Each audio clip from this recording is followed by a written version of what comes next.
Oi, gente. Bom dia. Bom dia. Sejam bem-vindos aqui a uma live no canal Super Acadêmico.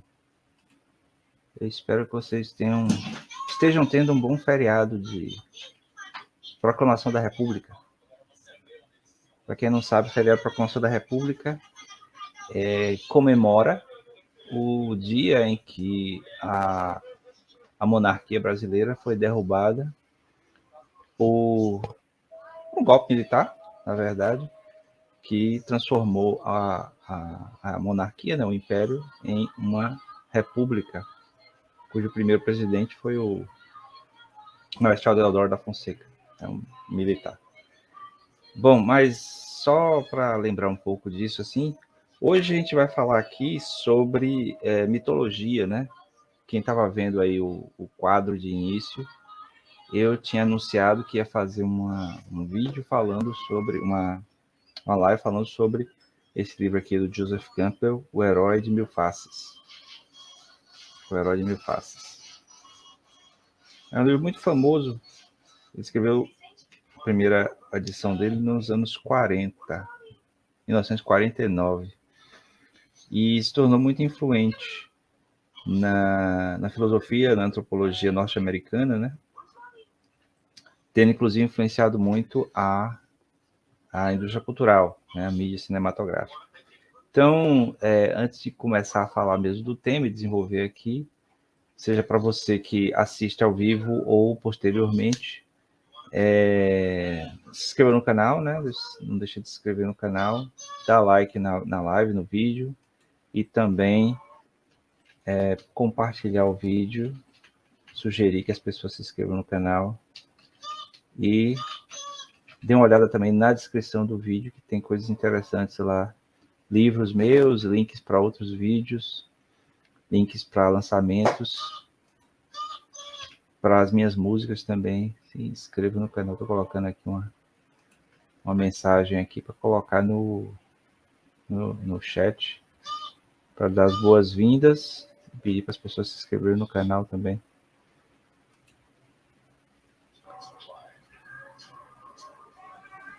Tá aí, se inscreva no canal. Pois bem, o Joseph Campbell, né? Ele foi um acadêmico norte-americano, né? E ele pesquisou basicamente nas diferentes culturas como a linguagem do mito, né, da narrativa mítica, se encontra entrelaçado no nível do inconsciente, na verdade, né? Eu não sabia que ele usava tanto essa questão do conceito da psicanálise de inconsciente para desenvolver como essas narrativas estão presentes no inconsciente dos indivíduos, né, dos sujeitos de todas as culturas, e para provar, né, para evidenciar que haveria esse elemento em comum em todas as culturas, ele vai meio que fazer, ele vai fazer uma espécie de comparativo das narrativas em cada um em momentos diferentes, mostrando as similaridades, né? Então ele pega, por exemplo, aqui uma narrativa tipo Gênese e vai comparar, vai relatar em paralelo uma narrativa de origem lá dos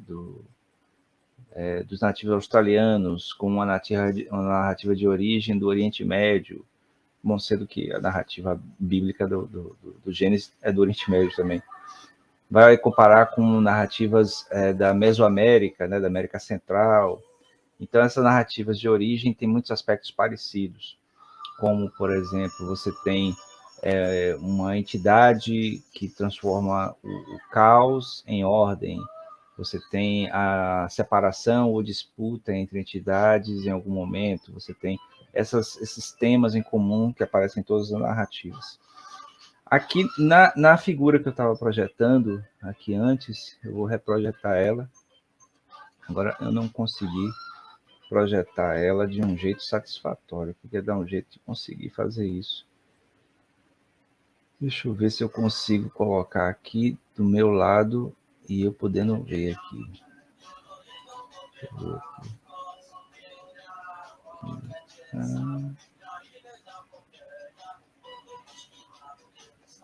Ah, tá, entendi. Acho que eu não vou conseguir, não. O único jeito é colocando a tela inteira mesmo.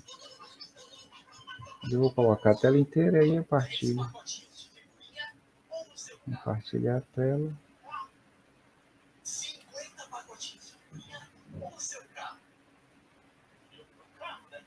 Ah, talvez eu consiga agora. Aqui. Pronto, acho que tá aqui, né?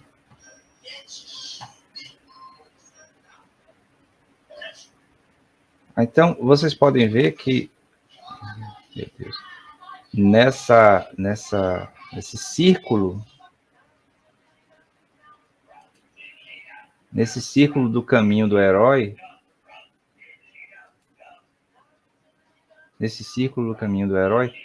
tem, da jornada do herói, tem elementos que ele detecta como em comum em todas as jornadas heróicas, né? Todas as jornadas heróicas. Se eu coloco em tela inteira para ver se fica melhor. Deixa eu ver aqui. Aqui, tela cheia. Pronto. Assim fica melhor. Pois bem, aqui, deixa eu diminuir aqui tirar isso aqui.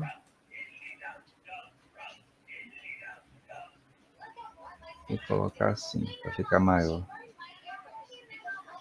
Engraçado que ele facilita bastante o trabalho de pessoas, estudiosos ou até mesmo artistas, né, que queiram reproduzir isso aqui em narrativas fictícias, né, ficcionais. Um dos grandes fãs do Joseph Campbell foi justamente o George Lucas, que chegou a ser aluno dele numa época e extraiu muito dos escritos do Joseph Campbell para construir a sua saga, né, o Guerra nas Estrelas. E depois, inclusive, ele se tornou patrono, de certo modo, da obra de Joseph Campbell, preservando toda a obra até o fim da vida dele e até hoje. Então, aqui tem aqui, né, o indivíduo, né, o herói, num certo momento, ele estaria no mundo comum. Então, uma pessoa numa situação comum, uma situação em que digamos assim, a vida comum está presente. Chegou uma pessoa, oi Anselmo, bom dia, seja bem-vindo. Então, a partir desse momento, ele é levado ele chama de chamado da aventura. Esse chamado da aventura, Joseph Campbell, ele compara os relatos de sonhos de pacientes da psicanálise com as narrativas antigas, para mostrar, né, como ele está supondo na teoria dele, que a narrativa mítica teria a sua fonte no inconsciente. Então ele diz aqui assim, logo no começo, o sonho é o mito personalizado e o mito é o sonho despersonalizado. Mito e sonho simbolizam, da mesma maneira geral, a dinâmica da psique. Então, segundo o que ele está dizendo, quando você, num sonho, é colocado uma situação em que você tem que, por exemplo, não é muito comum você estar num sonho que você está num corredor ou está numa estrada e aí você tem que entrar num lugar escuro e misterioso. É o que ele vai chamar de o chamado da aventura, o chamado da aventura.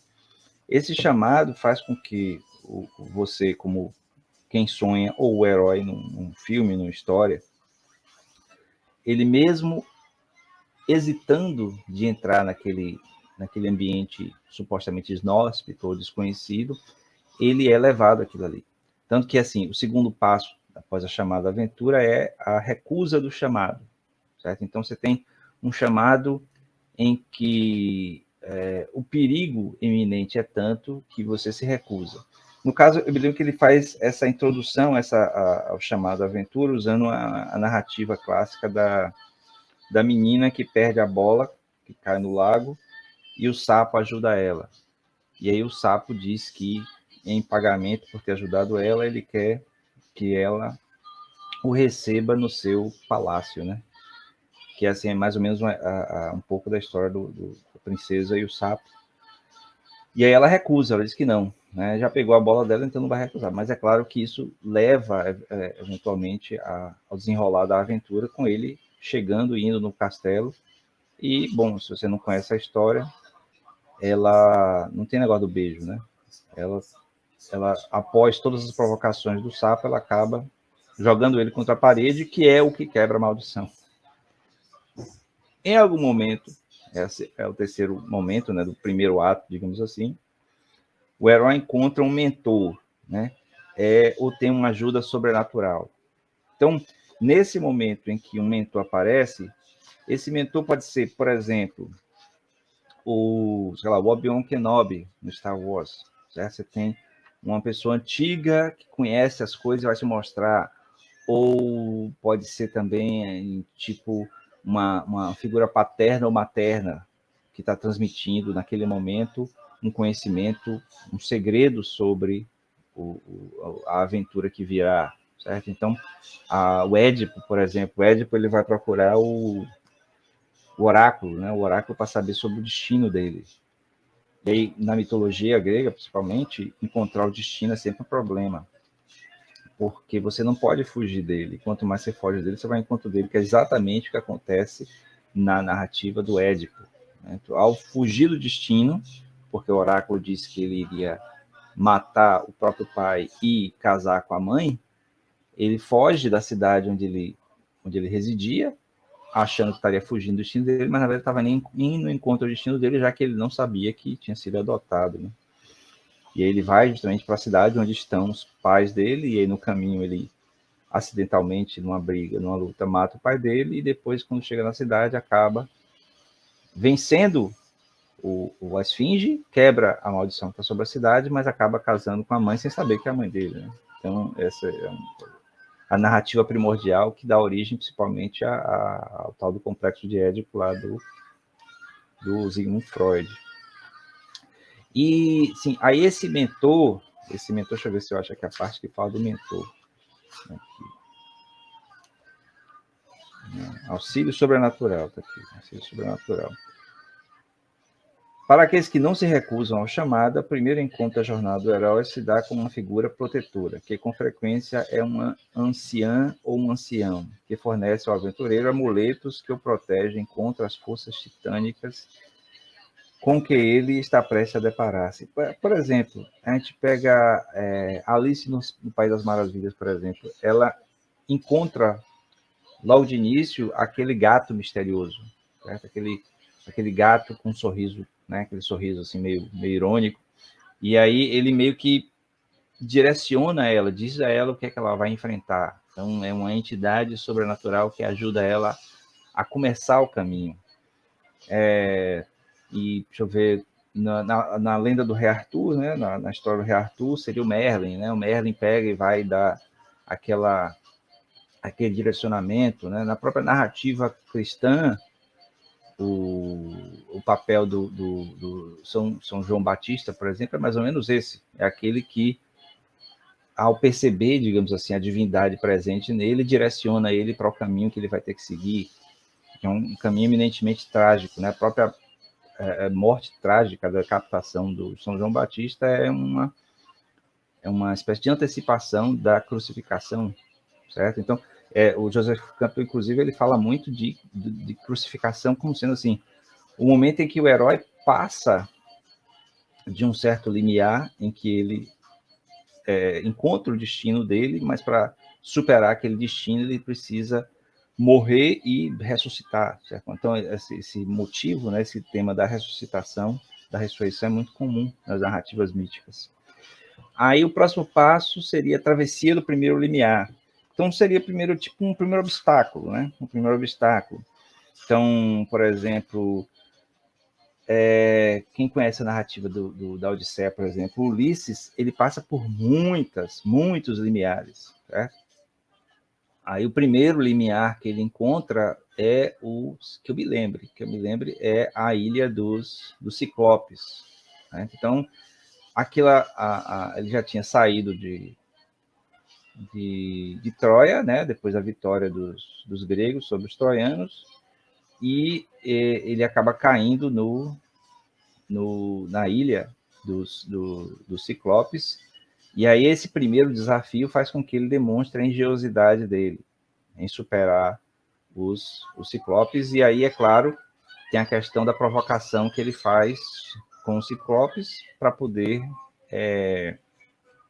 meio que contra-amaldiçoar o Poseidon, que é quem tinha prendido ele, digamos assim, no mar ao tentar retornar para casa.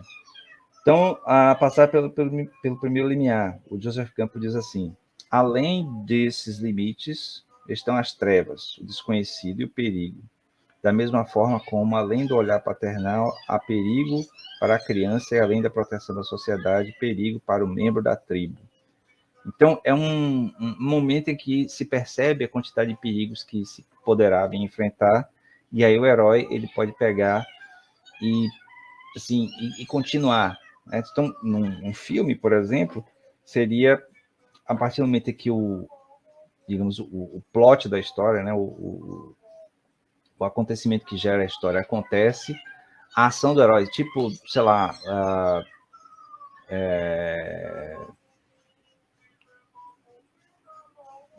você pega, por exemplo, aquela série de filmes, né, com Liam Neeson, Taken, que é Busca Implacável, acho que é esse o nome, esqueci o nome. Então você tem, a filha dele é sequestrada. Isso aí é, ao mesmo tempo, chamado para aventura, né, e é a travessia do limiar, certo? Então ele vai procurar a ajuda da esposa e do marido da esposa, e aí ele decide ir adiante e fazer a viagem para a aventura. Então ele atravessou esse limiar de conseguir realizar aquele ato heróico que é resgatar a filha. Ou, sei lá, com milhares de histórias parecidas. O herói tem o filho sequestrado, o filho morto, a esposa morta, o melhor amigo, o cachorro, né, como John Wick, né, em John Wick, o cachorro dele é morto, o carro dele é destruído, né, um bocado de coisas acontecem assim, e ele decide trilhar o caminho heróico. Deixa eu ver, o Anselmo está dizendo, esse ciclo é base para vários filmes. É verdade, é verdade. Como diz os especialistas em narrativas míticas e cinema, que tem muitas pessoas dedicadas a esse tipo de estudo, todo filme, né, especialmente filmes que envolvem heroísmo, de certa maneira, mas quase todos os filmes têm algum tipo de ciclo semelhante. Mesmo os dramas, assim, os romances, tem um aspecto de busca constante daquela transformação que leva à aventura, né? Então, sem isso não acontece. Então, por exemplo, é como se, sei lá, digamos que se Indiana Jones, no começo do terceiro filme, ele recebeu uma carta, né, um pacote vindo de Veneza. Ele olhou assim e ignorou. Depois ele volta a olhar. Então, o pacote é um chamado para a aventura, porque tem ali o que vai gerar a história. Mas aí depois ele volta. Se ele simplesmente ignorasse, não, eu não vou olhar isso aqui não, isso aqui é besteira. Aí não tinha filme, não tinha história. Não acontecia. Deixa eu ver o que a Selma está dizendo mais. Também encontro o mesmo ciclo em vários momentos também, claro. Acho útil utilizá-lo em trabalhos de desenvolvimento com coaching. Um ensinamento, digamos assim, ensinamento para a vida, né, comum das pessoas, para a nossa vida pessoal aqui, que é o que Joseph Campbell, de certo modo, transmite para a gente, dizendo que é parte do inconsciente, dentro das narrativas míticas, ou fictícias, né, ou de ficção, é que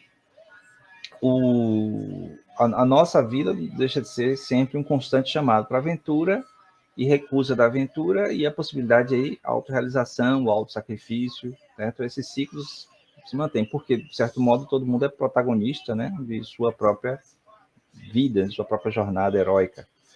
Então esse é tipo o reflexo, o arquétipo presente nesse tipo de narrativa está justamente nisso.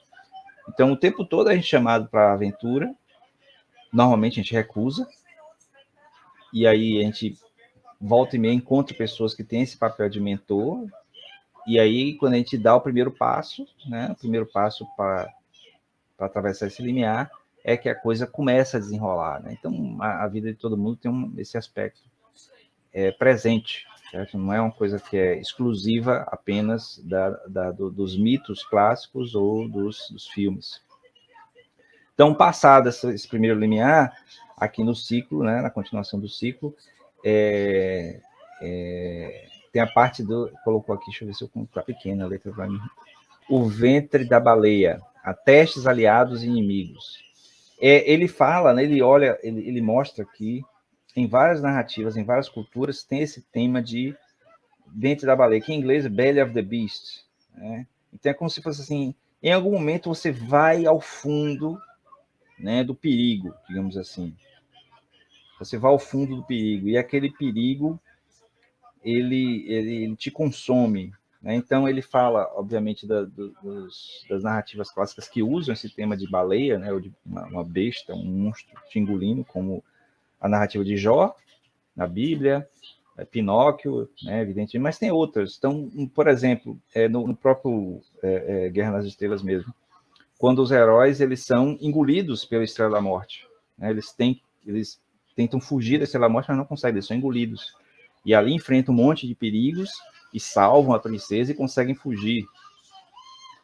Certo? Então, essa entrada e saída no interior daquilo que é mais perigoso, há muitos ritos de iniciação, em muitas culturas tem esse aspecto também, sabe? Tipo, o jovem espartano que vai para a floresta enfrentar os perigos e daí poder se provar como um guerreiro, né? Um guerreiro de honra, né? Um guerreiro capaz de defender a cidade. Muitas narrativas sobre os ritos de passagem indígenas, samurais, de várias culturas, mostram essa coisa de ter que ir lá, ter que ir caçar um lobo, ter que ir caçar um urso, né? Não seja lá qual for o bicho representativo da força naquela cultura. Então, para a gente, por exemplo, assim, nossa vida urbana tem vários perigos desse tipo. Então, por exemplo, você pega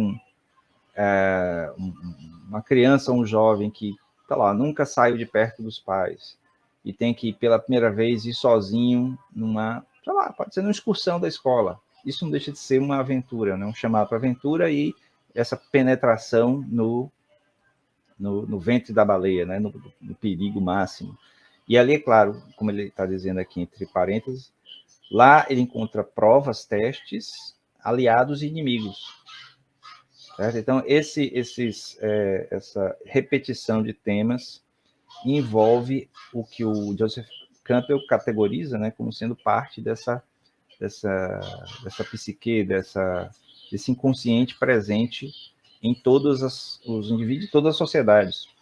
O Claude Lévi-Strauss fala uma coisa parecida quando ele fala de estruturas inconscientes, né, das culturas, em que os mitos, as narrativas presentes nas diversas culturas acabam expressando esse caminho, no caso via linguagem, da estrutura da sociedade, como a sociedade deve funcionar ou funciona.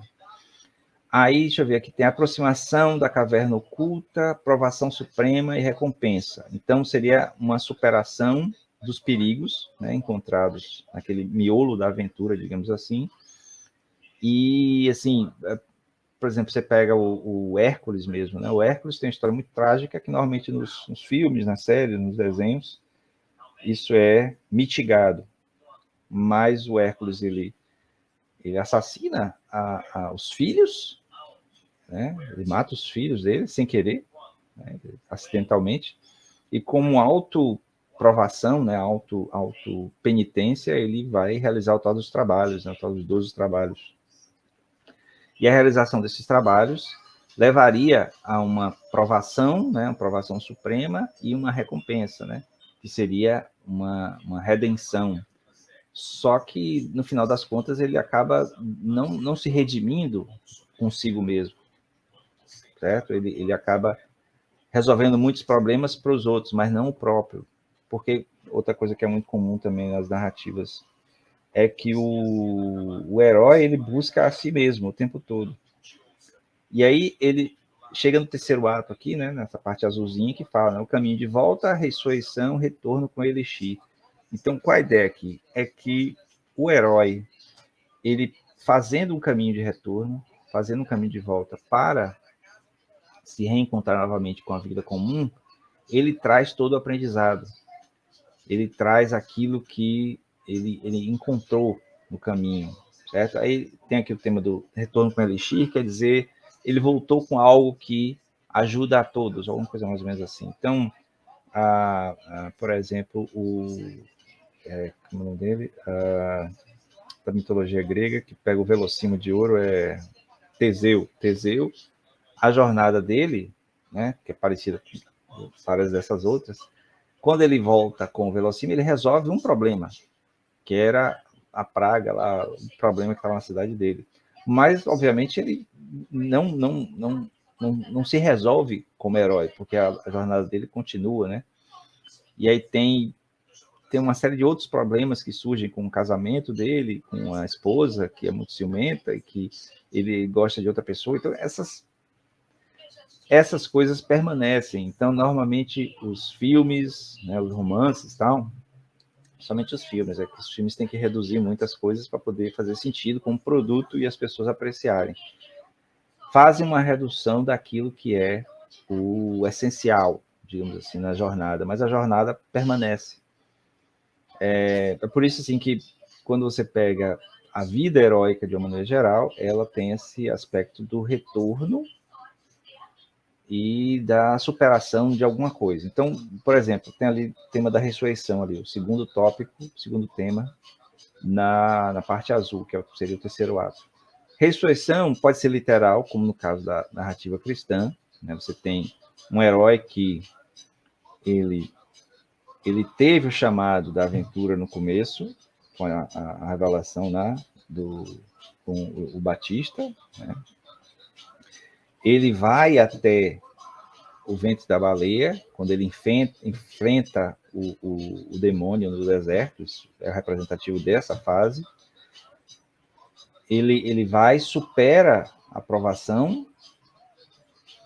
ele não tem exatamente a recompensa, né? Mas você pode dizer que, digamos, a mensagem sendo transmitida é a recompensa, mas ele precisa voltar para o mundo comum, voltando ao mundo comum e transmitindo a mensagem dele, ele provoca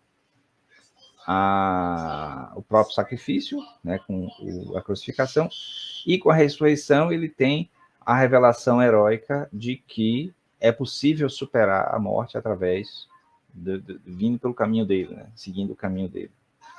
Então, o que ele traz de assim, retorno com Elixir para o mundo comum é justamente essa mensagem de que a morte e o sofrimento é só um processo de passagem, né? Então, isso aí tem múltiplas interpretações. E em muitas culturas tem a mesma coisa. O caso do Hércules, por exemplo, ele enfrenta o fogo e, ao enfrentar o fogo, ele morre para ressurgir como um deus. Então, ele era um herói, um semideus, mas mortal. A partir do momento que ele morre, ele se torna imortal e passa a conviver com os deuses. E traz, digamos assim, para o mundo comum a mensagem, né, do heroísmo, da resolução daquelas questões todas que ele conseguiu fazer durante os atos dele. Deixa eu ver que outro exemplo de narrativa parecida, né, em que o herói, ele ao trazer para o mundo comum aquilo que ele descobriu. O Senhor dos Anéis, né? O Senhor dos Anéis também é uma narrativa que é bem exemplar disso, que é um reflexo bem da experiência do Tolkien, né? Com a ida dele para a guerra, né? Então, Tolkien ele foi para a Primeira Guerra Mundial pensando em cumprir o seu dever, né, como soldado e tal, e voltou cheio dos traumas típicos de alguém que vai para a guerra. Então, ele expressa isso na história dele, mostrando como o Frodo, ao ansiar pela aventura, ele vai, tem a aventura, resolve a questão, né, tem a recompensa, digamos assim, de ter conseguido cumprir a missão. O chamado aventura no começo é justamente quando o Bilbo, né, entrega o anel como herança para ele, e aí eles descobrem que o anel tem poderes e tal. Mas aí, no final, ele volta para o mundo comum. Mas a volta para o mundo comum, que seria ele voltar para o condado, não é suficiente, digamos assim. Ele voltou para o mundo comum, mas ele está diferente, porque ele se desenvolveu como uma pessoa, como uma entidade diferente. Então, ele precisa partir dali ou para uma nova aventura, ou para o fim dele, para o isolamento, para o que seja. Então, todo herói, de certo modo, acaba tendo um fim trágico, de uma maneira ou de outra. Ou seja, ou a morte, a ressurreição, o sacrifício, a solidão, né, a perda, né, tem sempre alguma coisa de altruísmo, de sacrifício, né, de certo modo, presente nisso. Então, é por isso, talvez, que a maioria das narrativas presentes em todas as culturas tem essas coisas muito similares, porque quase todo mundo se relaciona com isso. É muito fácil se relacionar com isso como indivíduo, porque nós todos temos como parte de nós mesmos os mesmos princípios, digamos assim, os mesmos princípios, vamos dizer, inconscientes, que faz com que a gente meio que siga esses caminhos, né? Mesmo que, o próprio Campbell fala, a maior parte do tempo a gente recusa o chamado aventura, certo? A gente prefere a vida comum e segura, mas aí não há destaque, né? Não há evolução em cima disso aí, em relação aos outros. É tipo o que o Aquiles resolve, né? Quando ele é chamado para participar da guerra em Troia. Ele podia ter uma vida tranquila e longa lá na terra dele. No entanto, ele prefere ir para essa grande jornada, atender ao chamado, sabendo que ele iria morrer, mas iria viver eternamente como um herói, né? Como uma lembrança presente até os dias de hoje, como sendo um grande herói, né? Um herói mítico nesse sentido, né? Então, por exemplo, até uma crítica, uma apropriação da palavra mito hoje em dia para uma pessoa que é basicamente um vilão, na verdade, né? É bem problemático, porque até confunde, né, quando fala de mito, como sendo essa expressão do herói mítico. E não há nada de heróico na conduta desse indivíduo, né, desse sujeito, o que é sempre problemático, né? Mas é assim que as coisas se apresentam, né? Os usos e apropriações. Mas quando isso se tornar uma narrativa de longo prazo, uma narrativa histórica, que a narrativa histórica, por mais que seja baseada em fatos, ela faz parte dessa mesma transcendência do inconsciente. Então, todo historiógrafo, de certo modo, ele está narrando a partir de fatos reais, mas ele está interpretando, ele está dando a cara dele. Então, vai ter sempre algum aspecto de narrativa, que é uma coisa também que os estudiosos da escola de Frankfurt, o Adorno e Horkheim, também reconhecem na própria ciência, essa presença constante desse modelo de narrativa mítica, por mais que não seja... se bem que tem, né? A figura do herói está presente ali, seja no cientista, no filósofo, tem sempre alguma coisa presente ali que transforma a pessoa central da narrativa em alguém que transcende a própria existência factual do indivíduo, certo? Então, é a maneira como nós entendemos o mundo, que, pelo que Campbell fala no livro dele, tem a ver com o modo como acontece, como se dá a nossa mentalidade, né? A nossa psique, certo? Bom, eu vou terminando por aqui, já vai dar quase 40 minutos de live. Agradeço a presença do Anselmo, que acho que ficou até o fim, assistindo aí. Mais 2 pessoas entraram e saíram, certo? E quem for ver depois, é claro, pode comentar, né? Não pode participar no chat depois, mas sim, pode comentar, colocar perguntas, né? Eu tento responder, fazer outros vídeos o melhor possível. E acompanhe o canal, né? Eu aproveito também para fazer propaganda do meu novo livro, né? Dinocracia, Utopia Final, parte 2, Utopia Ameaçada. Já está vendo aí. Na descrição do vídeo você pode ter o link direto de um dos lugares onde está a venda, mas fazendo pesquisa você acha aí, talvez em outros lugares, até mais barato talvez, do que a editora A Clube de Autores. Cadê? Tá, não tem. Certo? Então, eu vou ficando por aqui. Aproveitem o resto do feriado. Né? Se você está vendo depois e aproveitou, a gente se vê por aí em outros vídeos. Valeu!